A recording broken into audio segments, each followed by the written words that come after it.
Voter মাইগ্রেশনের বিষয়টা এবার জামাত করেছে।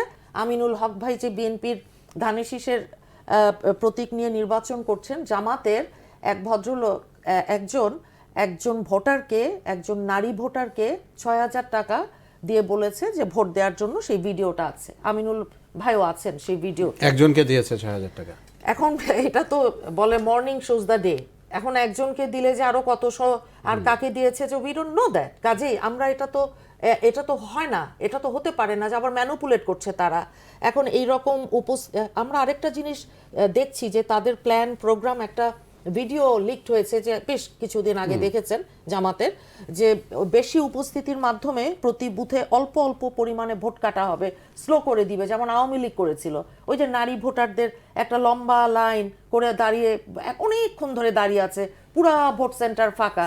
সাংবাদিক একজনকে জিজ্ঞেস করলে আপনারা কি ব্যাপার, যে আগাচ্ছেন না?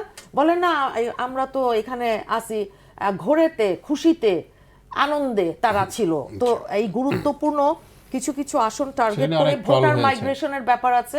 মির্জা আব্বাস ভাইয়ের এলাকায় ভোটার মাইগ্রেশনের কথা আমরা অভিযোগ করেছি। ভোটার মাইগ্রেশনের বিষয়টা এবার জামাত করেছে। এক একটা হোল্ডিং নাম্বারে 20, 25, 30 জন, যেটাকে আমরা ডেটা কালেকশনে আছি এবং সেটা অচিরেই আমরাও প্রকাশ করব যে কোথায়, কখন, কিভাবে। মানে আপনি জানেন যে আপনি যদি 50 বছর একটা এলাকায় থাকেন, মির্জা আব্বাস ভাইয়ের কথা বলছি, ঢাকা 8, তো সেখানে প্রত্যেকটা মানুষ ওনাকে চিনে, প্রত্যেকটা বাড়িকে উনি চিনে। আমি তো গিয়েছি, আমি তো জানি যে আপনি জানেন কিভাবে একটা নির্বাচন হয়। তো সেখানে আপনার ফ্যামিলিতে মনে করেন 5 জন আছে, আমার ফ্যামিলিতে 8 জন আছে, আপনার ফ্যামিলিতে 3 জন আছে। এখন দেখা যাচ্ছে আপনার ফ্যামিলিতে 20 জন, আমার ফ্যামিলিতে 30 জন, আর আপনার ফ্যামিলিতে 40 জন। বা এটা কি ব্যাপারটা, কি ব্যাপার? এইটা ভোটার মাইগ্রেশন, এটা এই অভিযোগটা কিন্তু আমাদের দল থেকে আমরা কিন্তু কথা বলেছি নির্বাচন কমিশন, এবং আমরা আশা করব এই জিনিসগুলো তারা ভীষণভাবে খতিয়ে দেখবে।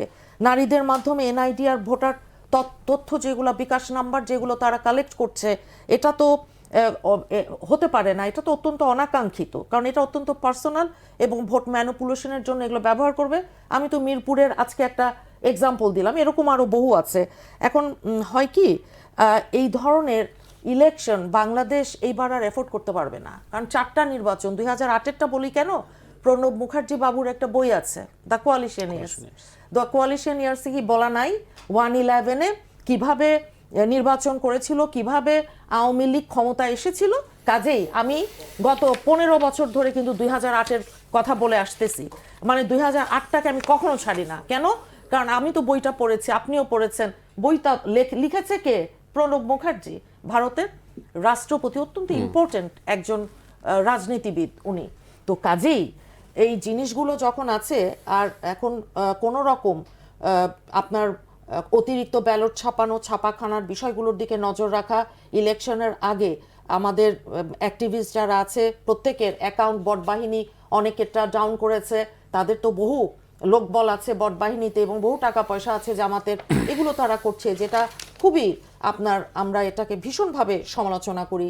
এটা করা উচিত না। এখন গুজব, আপনার একটা কথা বলে খালি শেষ করি, গুজব, অপতথ্য, মিথ্যা তথ্য। আপনি দেখেছেন গত এক সপ্তাহে আমাদের চেয়ারম্যান সাহেবের এগেইনস্টে 29টা ভুয়া, 29টা মিথ্যা আপনার খবর, এগুলো ছাপা হচ্ছে একটা সপ্তাহে। হ্যাঁ, এখন প্রথম আলো আবার বলেছে যে তারা জামাত আবার এআই দিয়ে তাদের ওই সভা সমাবেশের ওই যে একটা রিপোর্টিং আজকে দেখেছেন। কাজেই সাধারণ মানুষ ওনারা নিশ্চয়ই সবকিছু বোঝেন, সবকিছু জানেন। আমি সেটা বিশ্বাস করি, আমরা সেটা বিশ্বাস করি যে আমাদের বিরুদ্ধে, বিএনপির বিরুদ্ধে বিশেষ করে একটা টিম, তারা বিভিন্ন ওই বট বাহিনী যাদের বলে, তারা অপতথ্য, মিথ্যা তথ্য, প্রোপাগান্ডা এগুলো ছড়াচ্ছে।